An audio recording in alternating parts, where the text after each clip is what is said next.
This program is designed to provide general information with regards to the subject matters covered. This information is given with the understanding that neither the hosts, guests, sponsors, or station are engaged in rendering any specific and personal, medical, financial, legal, counseling, professional service, or any advice. You should seek the services of competent professionals before applying or trying any suggested ideas.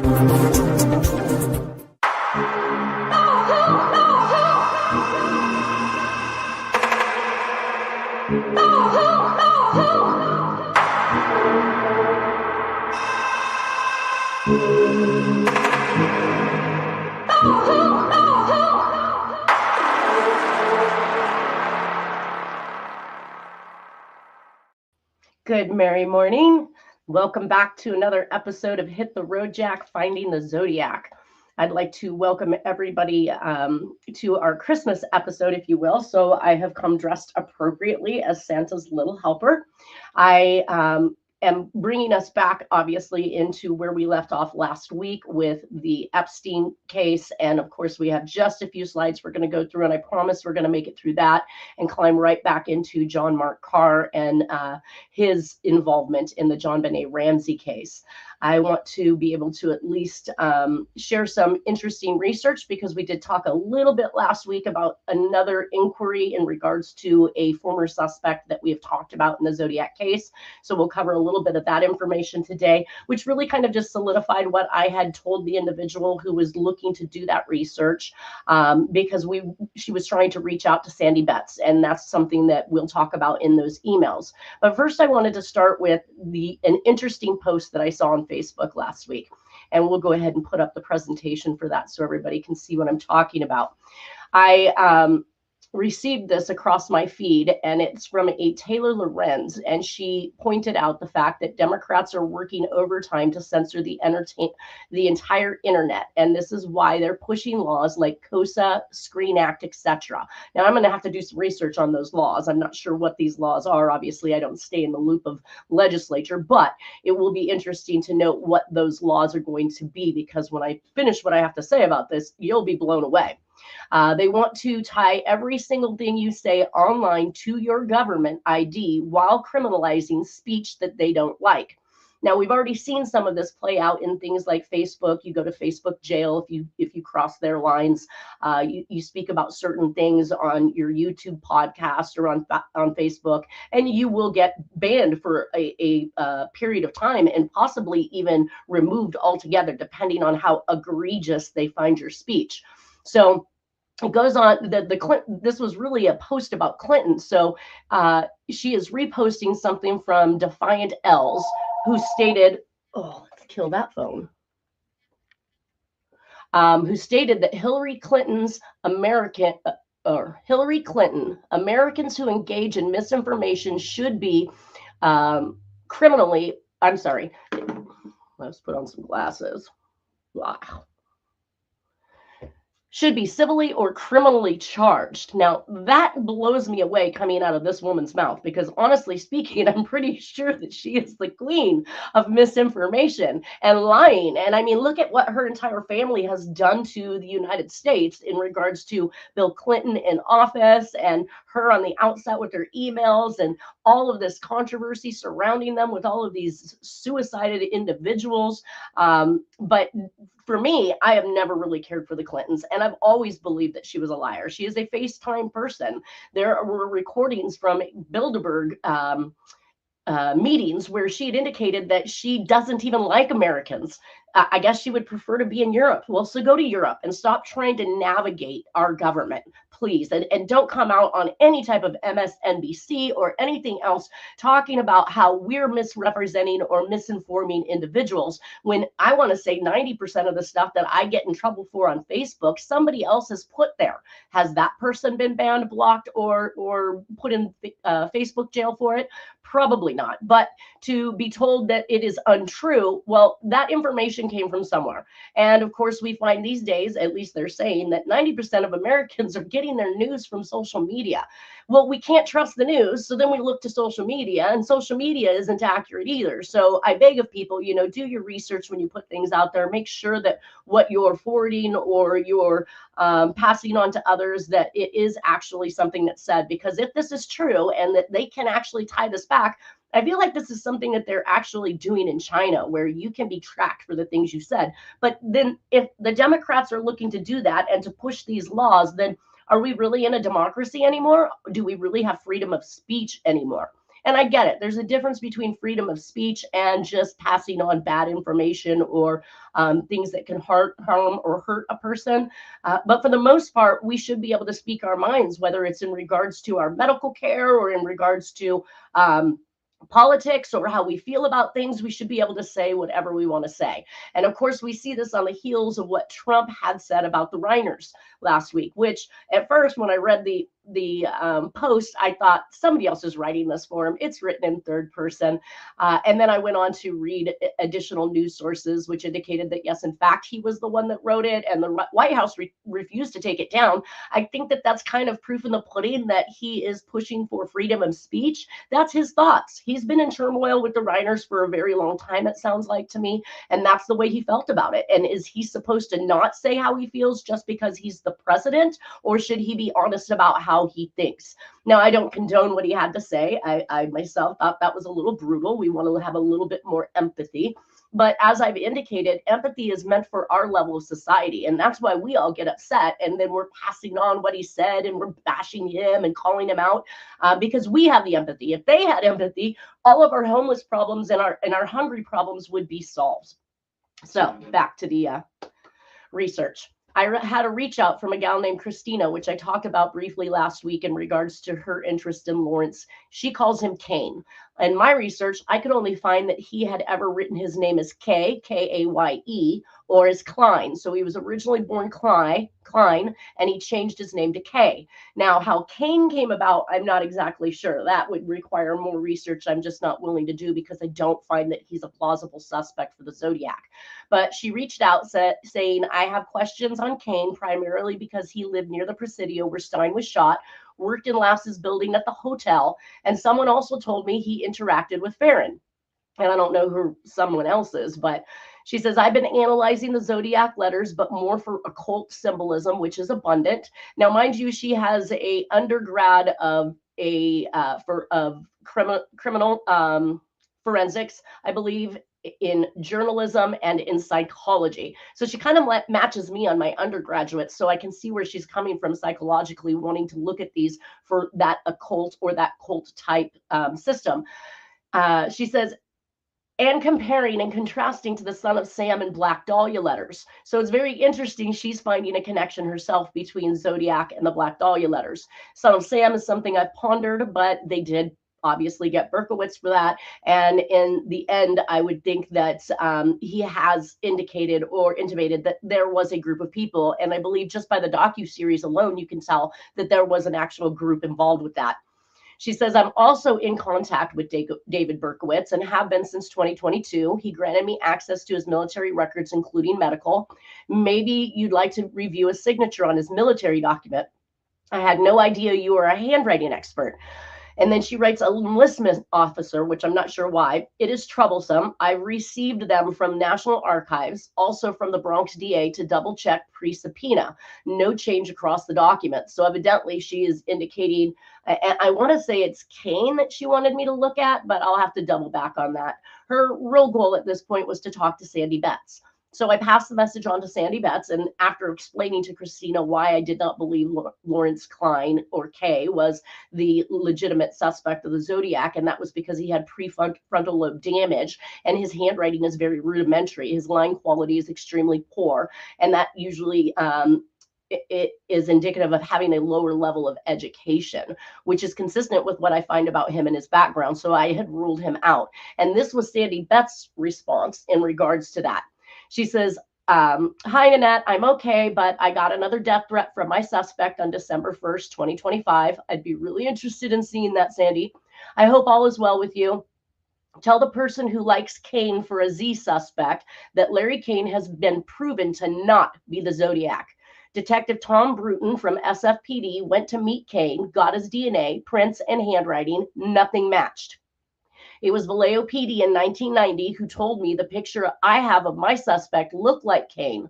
Darlene's family told me the picture I took was who followed and killed Darlene. They thought he was Kane.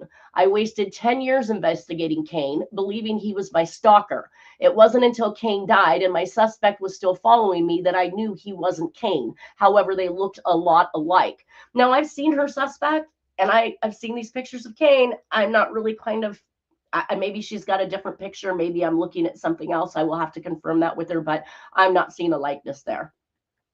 Anyway, she goes on to say that a guy who has, I'm getting feedback. Oh, hi. That's Yes, I was about to say something. Hey, so this is really interesting, and I've actually thought about reaching out to David Berkowitz before because since it's been so long, I feel like he would have more leeway of them allowing people to talk to him. So well, this is very evidently interesting. I guess it's just about whether or not he accepts your invitation to Yep. speak because he's having conversations with this gal here. Mm-hmm. So Sandy goes on to say a guy who has a website, his name is Alex Bader from Philly, Pennsylvania. He sent that letter that was left for me from my suspect in 1986 to the nation's top expert, Kurt Baggett.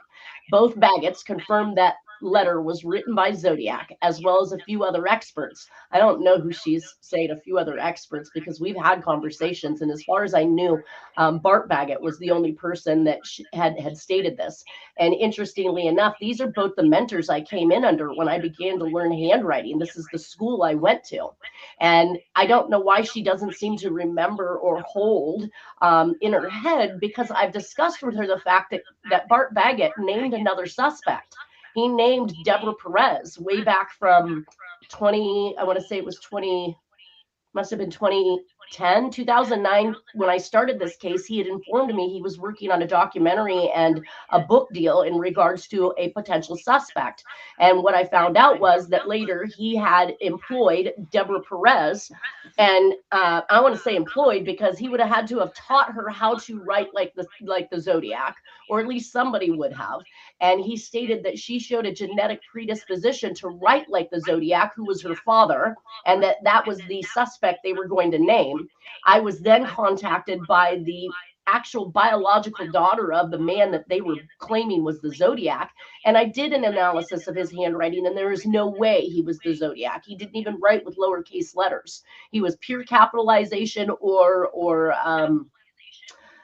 cursive writing. He did not actually use lowercase. So it would have been really complicated for him to write smoothly and freely in that manner when that's just not it would have looked more rudimentary like Kane's handwriting. So I explained all this to her, and at the time she was very shocked by it. I don't know why she doesn't seem to remember that Bart Baggett, if he's called out another suspect and claimed that that individual had a genetic predisposition, only for us to then find out that that woman wasn't even biologically related to the man they were about to blame, which really got me in a lot of trouble with Bart, because when I took the case on for Dennis, he didn't want me to give my opinion. He told me not to. I could be kicked out of the school. I could lose my tuition. There was this great big huge like political mess surrounding me even dealing with this case, and I was physically sick to my stomach because I was seeing the truth in the handwriting from Jack Terrence. So all in all, I'm not going to continue on with her email from this point on, but all in all, I would have thought she would have at least rationalized you're dealing with two people who are helping to facilitate the misinformation in these cases, because not only have they claimed the wrong suspect, they've worked with Tom Voight, they've been on John Walsh's America's Most Wanted, all of these things that wrap up around where I'm saying these people are trying to prevent us from finding the truth. And that's really showing itself really well in Christina. Christina is well educated and going out for her journalism major, and here she is doing research on a case where she comes across information she believes points her in the direction of a suspect she doesn't know has already been cleared, long since cleared, just like Arthur Yeah. Lee Allen. Yep. That's what I was going to say. It reminds me a lot about him. It seems there's so many similarities to that, to him being the named suspect. Well, and if there's enough information out there for people to come to the conclusion that Cain somehow, and Cain, again, I've never seen anything that this man's written where he called himself Cain. So I don't know if they just called him Cain because they found those letters in the 340 and decided, oh, I'm gonna, it must be a guy named Cain. Well, it's almost like they twist the information to fit the suspect they're trying to blame. But I didn't see anywhere this man called himself Cain. So Yeah. Onward, upward. Moving forward. Moving forward. Yeah, we got to get through this Epstein stuff. He's making me crazy. I'm about done with him. I'm so mad over all of this stuff. When I look at how protected. You just have to kind of take bits and pieces of it because it's so much that like, and it's hard for us to comprehend and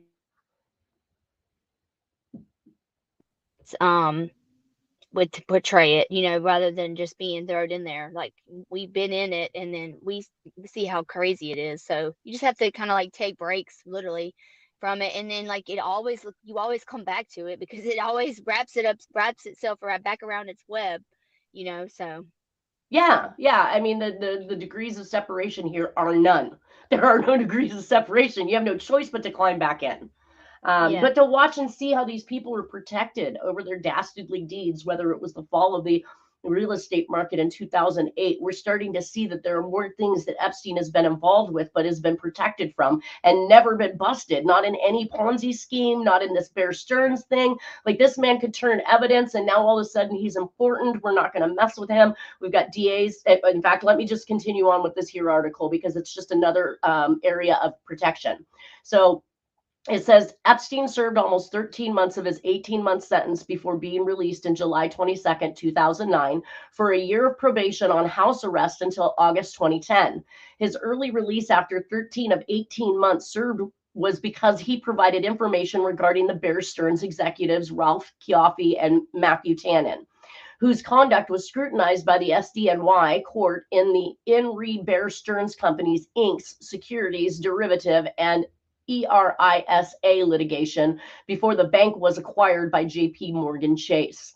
While on probation, he was allowed numerous trips on his corporate jet. Who is on probation and gets on their corporate jet? To his residences in Manhattan and the U.S. Virgin Islands. He was allowed long shopping trips and walks around Palm Beach for exercise. After a contested hearing in January 2011 and an appeal, he stayed registered in New York State as a level 3 high risk of repeat offense sex offender, a lifelong designation. Now, I want everybody to understand that they in another article that I read where he was allowed to return to Manhattan in the U.S. Virgin Islands, they called this his primary homes. Now, he's in real estate.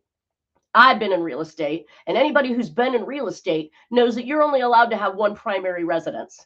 The sole purpose for that is a lower interest rate than you would receive on any secondary vacation or rental properties. And that's for the mortgage industry. So for them to have called him his primary residence it's completely laughable. It's just a rich person getting away with whatever he wants to get away with. It says, at the hearing, the Manhattan Assistant District Attorney, Jennifer Gaffney, argued unsuccessfully that the level should be reduced to a low-risk level 1 and was chided by the judge. Now, Lindsay, are you with me? I can see you there, but I can't hear you. Can you hear me? Yeah, now I can hear you. So why would a district attorney be arguing to knock him from a level 3 high risk of repeat offender to a low risk level 1? The DA, the person supposed to be prosecuting and advocating for these victims, is arguing that it should be reduced, and probably so that he could travel, do what he wanted to do, and all the other things. But I thought it was interesting. Not only that, but in order for all the other ones that are connected to him could do what they needed to do as well. Right. And I honestly think sometimes when I'm researching and I'm reproducing and I'm pulling from media and I'm pulling from things like Wikipedia, both sources that I know that have been incorrect and shared the wrong information, and then I'm using it to actually put together this information on the presentation, wondering all the while, is it correct? Was this sentence meant to say that Jennifer Gaffney argued unsuccessfully against reducing it to a level 1? And that's a mistake by Wikipedia, or was she and the judge was disgusted with her, or was the judge disgusted with her because she was trying to oppose it being placed into a level 1, and he had even higher protection from the judge? I mean, I think it was feel just like thrown in there, just so it wouldn't look so bad. I feel like a judge has lateral movement to decide, even if somebody's being charged with something, whether or not they want to hit them harder than they are allowed, or not. I want to say allowed to, but have to. Yeah, because I mean they have the authority to do whatever they want. That's what I thought. I mean, and what judge didn't say no, you don't get probation. No, you don't get to get on your jet and go to these other places. Like, where's the protection for these individuals? There are none. It says, despite opposition from Epstein's lawyer that he had a main home in the U.S. Virgin Islands, the judge confirmed he personally must check in with the New York Police Department every 90 days. Though Epstein had been a level 3 registered sex offender in New York since 2010, the New York Police Department never enforced the 90-day regulation, though non-compliance is a felony. Non-compliance is a felony. He did not comply. And New York, see, I thought in the end, wasn't it New York and the FBI from New York were the ones that really kind of finally held him accountable for his crimes? Yeah, that's right, which really is very interesting, and it's very strange because of all people, I wouldn't think it would be New York. Right. You mean, maybe New York over than Florida. Well, Florida gave him his break too, right? I mean, isn't that where he originally was supposedly arrested or investigated, and it was the DA from Florida that gave him the sweet deal? Yep. Hey. All right, reactions. The immunity agreement and Epstein's lenient treatment were the subject of ongoing public dispute. The Palm Beach police chief accused the state of giving him preferential treatment, and the Miami Herald said U.S. Attorney Acosta gave Epstein the deal of a lifetime. Following Epstein's arrest in July 2019 on sex trafficking charges, Acosta resigned as Secretary of Labor effective July 19th, 2019. What? Oh, he resigned. Okay. After the accusations against Epstein became public, several persons and institutions returned donations that had received from him, including Elliot Spitzer and Bill Richardson and the Palm Beach Police Department. Harvard. Oh, wow. So he gave money. He gave donations to the Palm Beach Police Department. That starts to make a little more sense now. Harvard University announced it would not return any money. Various charitable donations that Epstein had made to finance children's education were also questioned. On June 18th of 2010, Epstein's former house manager, Alfredo Rodriguez, was sentenced to 18 months incarceration after being convicted on an obstruction charge for failing to turn over to police and subsequently trying to sell a journal in which he had recorded Epstein's activities. FBI Special Agent Christina Pryor reviewed the material and agreed it was information that would have been extremely useful in investigating and prosecuting the case, including names and contact information of material witnesses and additional victims. All right, so where's this book?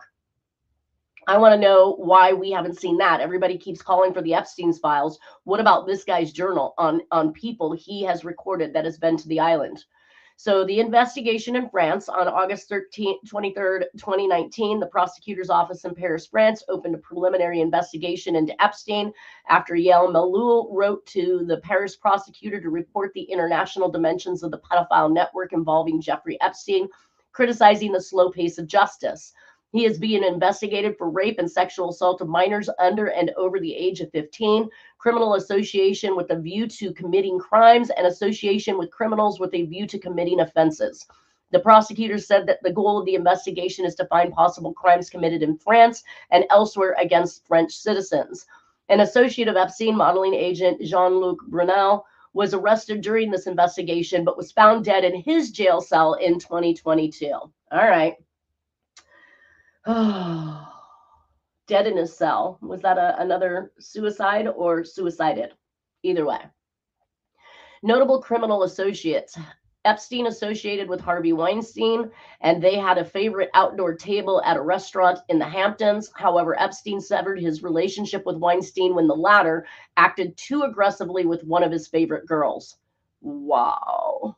Club memberships. Epstein was a member of the Council on Foreign Relations from 1995 to 2009, the Trilateral Commission, and the Rockefeller Institute, and the Institute of International Education. So some of the articles that I found that backed up some of the information from Wikipedia, again, I'm looking for 2 to 3 sources that are repeating pretty much the same thing. Hopefully that identifies some truth versus, oh, well, that was just mentioned by one, tabloid or one crazy magazine that talks off cuff about things that aren't true. So this is another from Forbes. So this is the Forbes staff. Zachary Folk wrote, Epstein's connections. These are the billionaires and top officials he's been tied to. Top line, President Donald Trump is expected to sign a law compelling the Justice Department to release the remaining files on Jeffrey Epstein, the late financier who has been linked with numerous famous and powerful people in government, as well as in the business world. Government figures and world leaders with ties to Epstein. Andrew Mountbatten from Windsor. Epstein was close with the former Prince Andrew, the brother of the UK's King Charles III, who has since had his royal titles removed following scandal over his relationship with Epstein.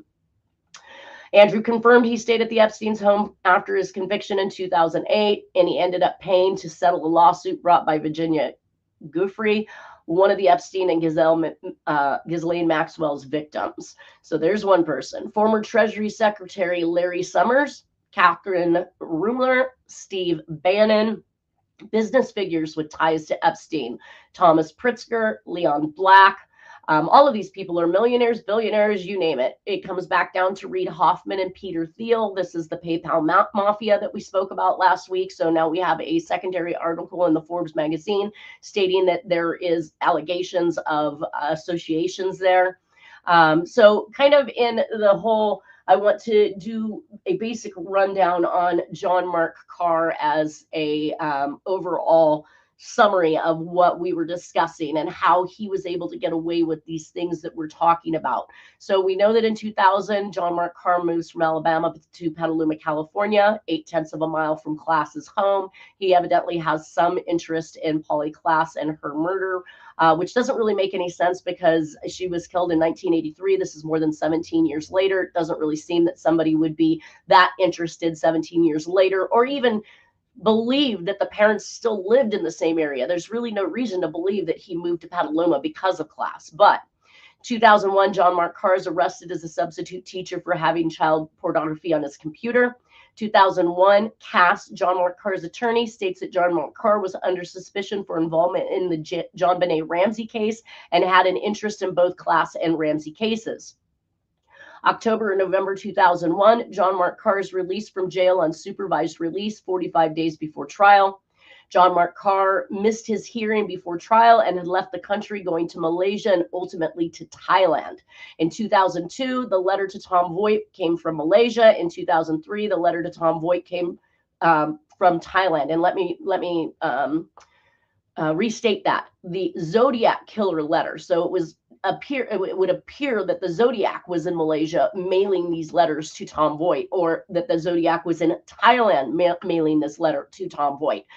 I believe that this is probably more of a connectivity that's happening here with John Mark Karr. The reason why he left the country after being released, the reason why he was probably released, or they got him released, was in order to facilitate these other type of cons.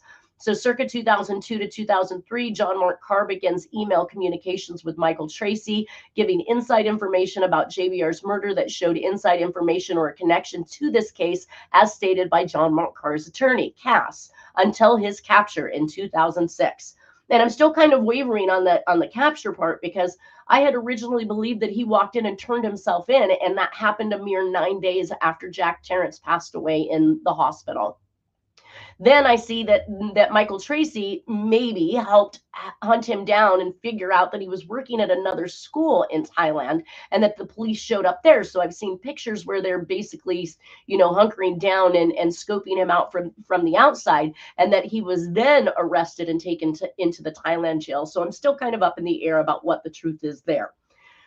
2006, John Mark Karr, like I said, is he either located and arrested at another school or he turns himself in. I'm not sure. 2006, John Mark Karr is extradited back to Los Angeles. I don't really understand why he was extradited back there, but subsequently then extradited back to Colorado. So was this to prep him, to prepare him for whatever he was going to say once he got there, to either exonerate him of those charges or to come up with excuses or ways that he possibly knew the information that granted or gave him that free ride back from Thailand? Because remember, I have not heard one word that this man has suffered any type of restitution in connection with his false braggings about having been the killer, about the free jet ride back from the UK or from Thailand. I've not heard about this man having to pay for anything that he caused during this time frame. So after he's extradited back to Colorado, the confession was found to be false. DNA is not a match, and I would assume his handwriting was not a match, though I've not read anything in specifics in regards to that. But it was not a match to the ransom note. So why was he not convicted for giving false statements to law enforcement and charged for the tax dollars wasted in recovering him? There's my question. Then he's extradited back to Sonoma County on the child pornography charges, where he is exonerated from the charges due to lack of evidence because authorities has lost his computer as proof of his activities. And then his file on the charges were ultimately sealed by the judge. Like, oh my God, we've got another thing that just absolutely blows my mind. You don't seal the charges. The man was still arrested based on evidence that they found. They collected the child pornography off of his computer, which is how he got arrested. How he ended up spending 5 months in jail. It's not here where we're saying we don't know if he murdered the guy. We're, building up the forensics or the evidence in order to be able to convict him. They found it on his computer. They took his computer. They put it into evidence. He was going to trial. And yet this entire situation, all in the benefit of John Mark Karr, is then sealed and put to rest. And he is released and let go to be free. Then John Mark Karr becomes a woman to conceal his identity. And this is where it really screams undercover or cover up. I know that your face was blasted all over international news over this particular case, but honestly speaking, at most you would have been considered a liar. At worst, you would have been considered a pedophile. Either way, be who you're going to be. Why change into being a woman? You obviously like girls. Just ridiculous. It makes no sense other than to conceal his identity. So I continued on with the emails between Michael Tracy and John Mark Karr. They spanned approximately 4 years, which again, I find it extremely interesting. We have an individual who's reaching out to another journalist. So Michael Tracy, I'm not sure who he's a journalist for, maybe investigative reporter or what have you, but John Mark Karr chooses to actually have communications back here in the United States with somebody who could again report this news. So to me, it just feels like the media involvement just never seems to end. I actually took notes. So it's approximately 402 pages of emails, very time consuming to read. Some of it is very blasé. Some of it appears as though we're dealing with two different people who are writing, because we've got whiny John Mark Karr, and then it felt like to myself and Terry Batcher that we were both hearing the words from Jack Terrence or the Zodiac at the same time. But we know that John Mark Karr is definitely not the Zodiac. So our thoughts was there was a possibility that John Mark Karr was receiving information and things in regards to the Zodiac or from the Zodiac in his emailed to him, and then he was turning around and submitting that to Michael Tracy. So here's some of the things that I found were interesting. On page 64, Karr wrote "brilliant distraction."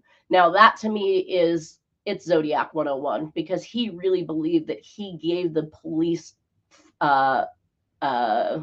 time-consuming work to play around with them, so they'd be running around in opposite directions looking for the wrong person. So that brilliant distraction is exactly that. And I don't see that John Mark Karr was really any type of a brilliant distraction, unless his brilliant distraction was from the Zodiac. Because quite frankly, if you are busted on pedophilia charges and you leave the country only to turn around and admit to some type of crime that gets you brought right back here and you're found innocent of all of those, again, a brilliant distraction. So he says magician's sleight of hand. I feel like I heard that before in something that I was looking at in the Zodiac stuff, but it definitely seems like a ploy that the Zodiac used. Page 85, Karr says, you would not recognize me.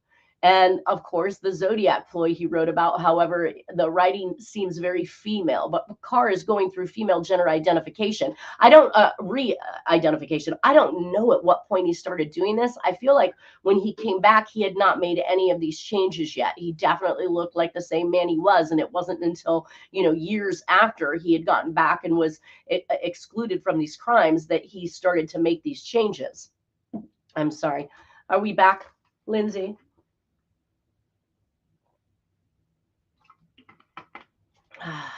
Okay. Yeah, so I showed that he was going through female gender identification and later in 2008 made a switch to Alexis Wright. This may have been a ploy to change appearance due to notoriety and not wanting to be recognized. Page 88, Jon Benet Ramsey to be with her Daxus. Zodiac slave to be with him in afterlife. So this kind of is some of the similar statements. All my letters are important to me as were those to the Zodiac, which I thought was an interesting statement for him to make.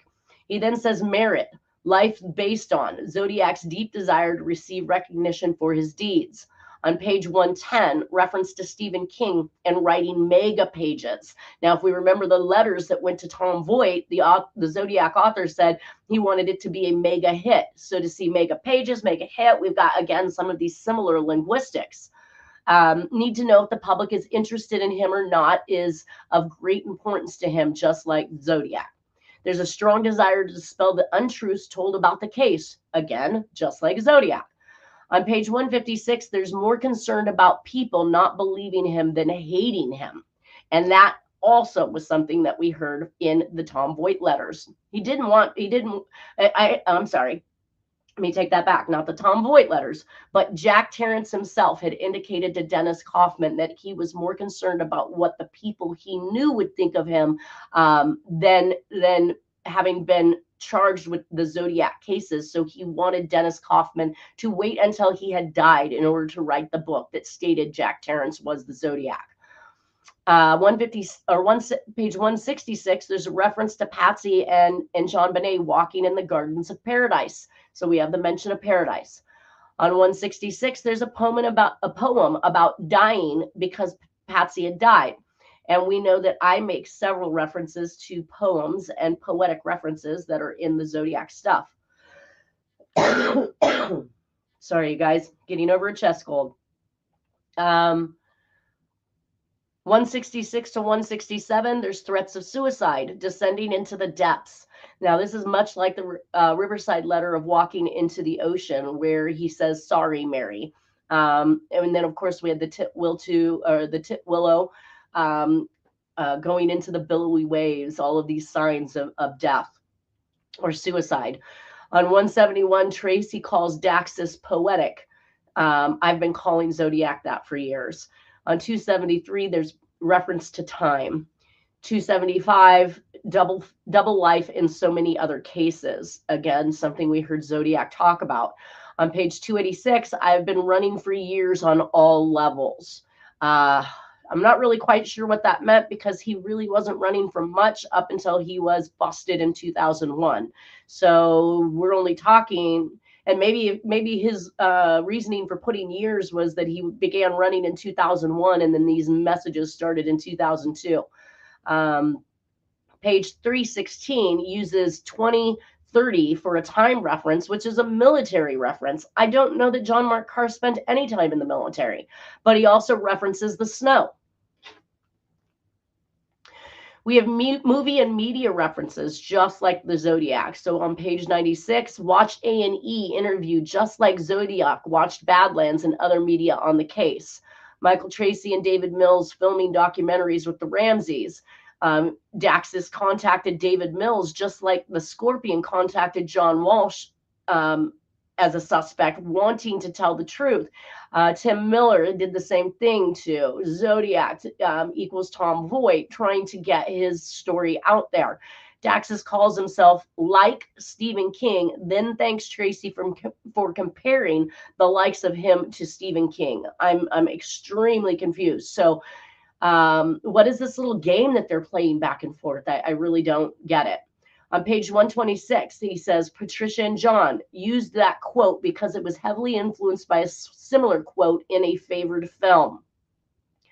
On page 313, knows that Tracy is making a documentary on the 10-year anniversary of JBR's death. Page 334, Shakespeare Bookstore. 339, Vogue Bambini Magazine. 347, wants Johnny Depp to play him in the movie. We know that the Zodiac says, I wonder who'll play me in the movie. 393, Roger Waters, When the Tigers Broke Free, the Wall DVD. 394, he refers to the Executioner song, and we know that this is something that is very much Zodiac. 397, book reader and movie watcher. Page 400, Sound of Music was playing on the computer. Page 402, he refers to Rain Man. And page 378, interviewers he likes: Larry King, Charlie Rose, Michael Tracy. And it seems it cut off. I didn't either continue or I thought there was going to be an additional person. But let me just take you back to Larry King, because Bart Baggett, the one that worked with Tom Voigt and on John Walsh's America's Most Wanted, was also the consultant for Larry King. The circles just kind of keep taking me back, just like Lindsay said. Page 378, Catch Me If You Can. That's DiCaprio and Hanks, right? All right, make sure I'm on time here still. So continuing with those emails, John Mark Karr claims of already having been investigated for murder and child molestation, and family were okay with JBR's attraction until the investigation. Page 86. What investigation? He clearly is indicating a previous investigation into him on page 89 and 94, which is a direct statement to being investigated for JBR's death, but there's no mention of John Mark Karr as a possible suspect being investigated until these emails, until I saw the article where Cass, his attorney, indicated that individuals had believed him to be involved in some sort of way with Jon Benet Ramsey's death. He claims that he's had multiple residences. Page 96 claims use of Gothic devices. I wanted to check to see what was meant by that, but I never did figure that out in all the emails. He said he had a deep love for Patsy Ramsey. And did Jack Terrence follow her around too, I wondered? Sick, perverted love for a mother, as described by many psychologists when referring to the Zodiac. Has mother issues. Page 158, Daxus covers his sexual intimacy with his mother. Psychologists long since explained a perverse love of the mother in the Zodiac case, so it seems to kind of fit the bill. We're dealing with almost, it sounds like two from the same egg. Seems this was a ploy to further a previous abuse charge, as if JBR was to have understood this type of love already, and she didn't. Author recognizes that Tracy never says his name in his letters, which is a huge way the suspect speaks in these communications. On page 109, Tracy asks why Karr hates silence so much. I'm starting to think that the time is running out for Jack Terrence and not Patsy. His patience is running out, and he believes the truth will never come out, as it hasn't in the past. And he's about to die. So some of these I'm comparing directly to what I believe Jack Terrence is probably looking for after trying to reach out to so many individuals to say, hey, you guys, I am the person. I want to tell my story. You need to get it right. But he still wants to do it from an incognito or an anonymous stance. And it doesn't seem that anybody's willing to pay that kind of attention. On page 157, it says, better do this quick. He's out of work, out of money, and this is a ploy for getting books out now, or the urgency to make money off of books from this story. On page 224, reference to phone calls being recorded. I know that was something that Dennis said that Jack taught him, and Dennis employed on many people. We've heard him record from law enforcement, from San Francisco PD, from the Sonoma County Sheriff's Department, from the FBI. We have recordings on all of their not all of their interactions, but several of their interactions. On page 233, wants pic of standing in front of his grandmother's home for the opening in the book. Very interesting. July 13th, time is running out to write this book. Why? What is running out on July 13th for John Mark Karr? I mean, clearly he doesn't, if he was being investigated or followed and was subsequently arrested, he wouldn't have known that this was coming. If he knew that Jack had just passed and that there was a potential for Dennis outing all of this information before the book is written, that might express some type of a concern or a time restraint of getting it done. But it doesn't make any sense that time is running out on July 13th for him. Well, he was arrested I think it said August 17th, because Jack died on August 6th or 8th. So yeah, I think it was about 7 days after 15th of August. Okay, so about 2 months before he's even actually supposedly having been tracked. A few more weeks to deal with them is what he says, and Saturday if it comes. Sounds like there's a pending death or some type of apprehension. But he's alluding to the fact that his time's coming to an end when clearly John Mark Karr was still young as can be and not suffering from anything medical or health-wise. Page 317, the phone, it says phone active for a year if I am around to answer it. So did he give a phone number? I didn't see a phone number in any of these communications, but he's indicating that there's a way for him to be contacted. On 319, he says father abandoned him when he was 6, but claimed earlier that his dad responded negatively to him visiting Jon Benet Ramsey's grave. So that's where the two authors' theory kind of hits home. Now, was he just lying about his dad having passed at 6 to give that, oh, poor me thought to the individual he's talking to? Or are we definitely dealing with two different authors? Because he couldn't have been responded to negatively for having visited Jon Benet Ramsey's grave if his dad had left him when he was 6. Author goes back and forth between love and hate with the person he claims abandoned him, but other revelations indicate that John Mark's father was still in his life.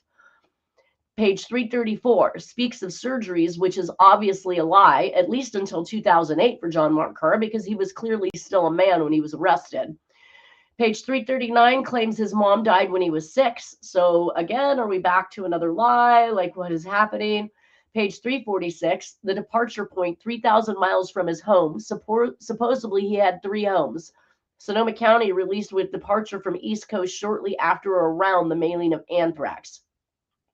Page 346, there's an undeveloped roll of film taken, CDs, music, and computer. And I'm assuming that was possibly what was taken in the case back in Sonoma County. It didn't really allude to which that had been taken for. Page 353, must finish book before August 15th. Now, that is an interesting point, because I think that's why I thought he turned himself in. He gave a deadline for the book needing to be written by that point. Jack dies on August 8th, August 15th. He is given as a deadline for the time frame in which his book needs to be written, as he's currently, I guess, turning himself in or thinking about doing so, maybe pending the death. Well, it looks like we are I'm going to say we're down to 47 on the clock, but I just got my 1-minute timer. Last on page 417, it seems the sex changes so that he can be a nanny that puts him close to little girls, not because he is identifying with being female by any means. If that's true, that's sick, because not only is he changing his identity, but he's changed his name. He's done everything to get himself to be a nanny for little girls, and that's very scary. So we're going to have to pick up from here and carry on with the rest of this information on John Mark Karr next week. I hope everybody has a wonderful Christmas and holiday season. Enjoy your family and your loved ones. Have a great weekend, and we will see you guys next Friday.